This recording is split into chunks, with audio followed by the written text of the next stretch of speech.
Humanity went from one big united nation to dozens of nations at war with each other.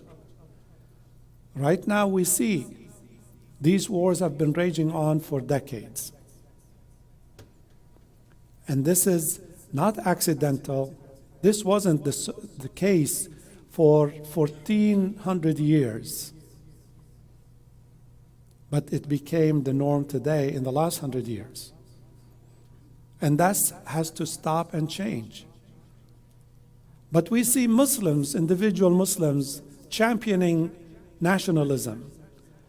And they champion those little countries and say, I'm from this and that country. This is my flag. This is my president or king. And willing to go to war with my neighbor. Think of it like the United States today. We take it for granted there are 50 states under one federal government. We can travel across these states, do business, go for leisure. We expect equal rights. Imagine that this disappears and is replaced by 50 actual states that have borders, and you cannot cross from Florida to Georgia without a passport. To South Carolina, you need another visa to get into there. Even though everybody speaks English, everybody has the same type of stores. Even though that today you can go to another state and study and come back and work in one state and another state, but this is the same thing. Tomorrow, all of this could disappear, and you have separate countries, separate states, separate flags, separate legislators, and everything is divided. And you, as an American, this American passport becomes meaningless. You have to have Florida passport that may or may not allow you to go to other states. This idea in this country is rejected. It's not acceptable. But this very idea is promoted and entrenched across the Muslim world. Make sure that they divide you and divide what's already there. If there's Yemen, let's make them 2. If there's Sudan, let's make it 2. If there's Iraq, let's make it 4. If it is Syria, let's make it 4. Let's divide Libya, let's divide Egypt, let's divide Pakistan, Afghanistan, whatever we come across. Western governments, they fuel those fights, they sell weapons, they promote tribalism in individuals, they promote it in the media in order for the people to accept it. And then the people start saying, I'm Turkish, I'm Kurdish, I'm Arab, I'm Pashtun. So we start calling the cause of Jahiliyyah, tribalism. This political chaos is costing us every day tens of thousands of human beings dying and suffering. This is not normal, but that is what's imposed under this chaos that the West has created for the Muslim world. And there are so many Muslims that call themselves leaders. They want to promote this system and defend this system because they individually may benefit financially for it. They may be employees for the CIA or for other Western intelligence agencies. They do the work for them for little money at the expense of their own people.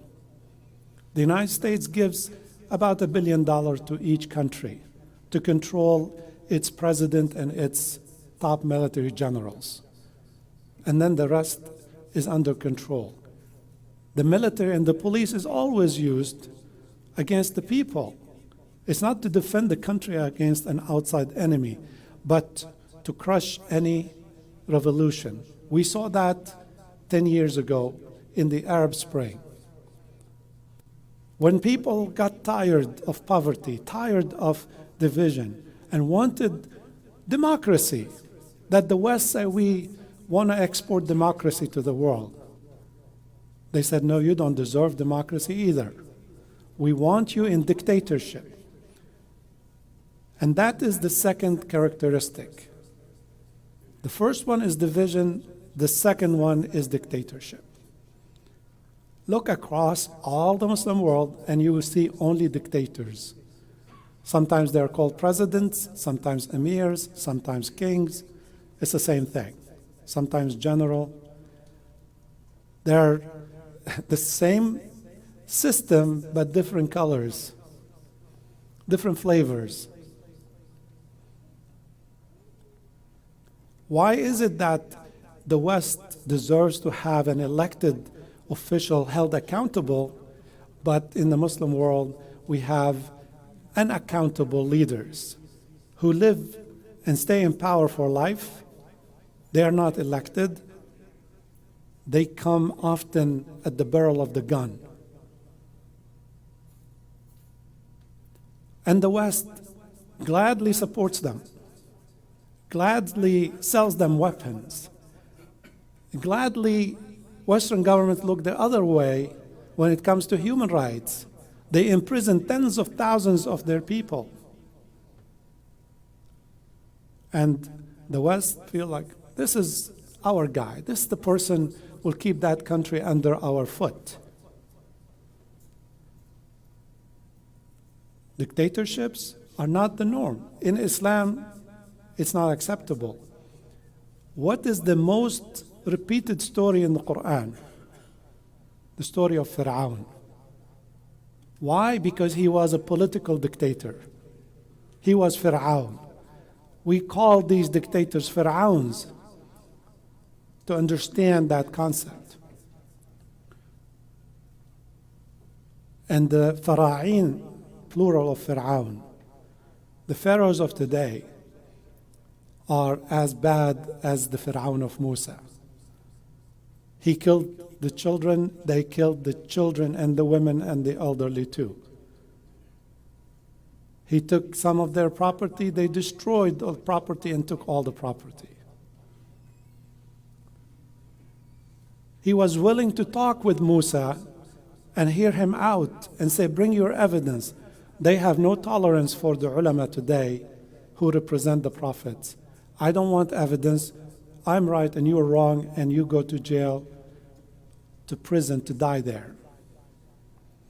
This political oppression, this political dictatorship is the second characteristic of this chaos system that has been exported to the Muslim world and the rest of the world. This week there was a coup in Guinea, in West Africa. There was a president, there was government, but France trained one of the generals and sent him there, and he did a coup. Does France accept for some nation, any nation, to send some general to do a coup in France? No. But they routinely do this. In Tunisia, there was a coup. The president who was elected, he went and visited the French president, came back and abolished the parliament and abolished everything. And he put all the powers in his hand to become yet another dictator like the rest of them. So we see this system repeating itself. But you, as a Muslim, you have to look back at how Rasulullah sallallahu alaihi wasallam established a system there's accountability, transparency, equality. How the Sahaba elected Abu Bakr, and how Abu Bakr was held accountable, how Umar was accountable, how Uthman, how Ali, even the Khulafa after that. Today, some of these rulers, they do anything they want and kill anyone they want anywhere with no accountability. The third characteristic of this system is creating ideologies, communism, democracy, different isms,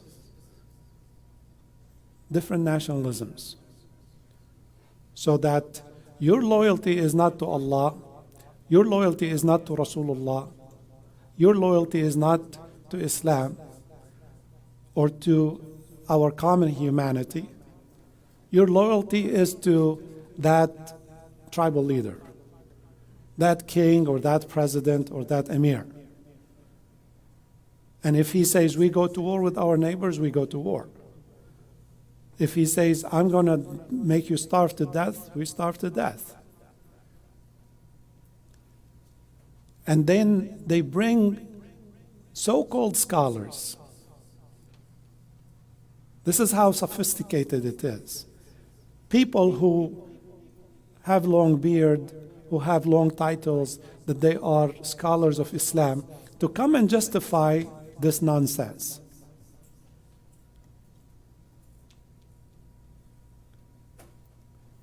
Like Al-Jamiyat, that comes and says anything that the ruler decides to do is acceptable.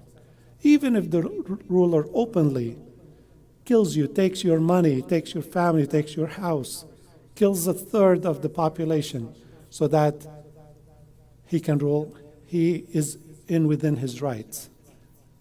Really? In Islam? If the ruler kills a person unjustifiably, he's like anybody else. He will be put on trial and he will be executed for his crime. But in the system that they introduced of nationalism, okay, the leader, the king, the president becomes God. Whatever he says goes. Worshipping that flag, worshipping that system, defending it, going in the media and defending it, showing loyalty. That is something people choose to do or not to do. Unfortunately, so many people go with it. And they feel like, I am a nationalist. I don't want to be accused of hating my own country.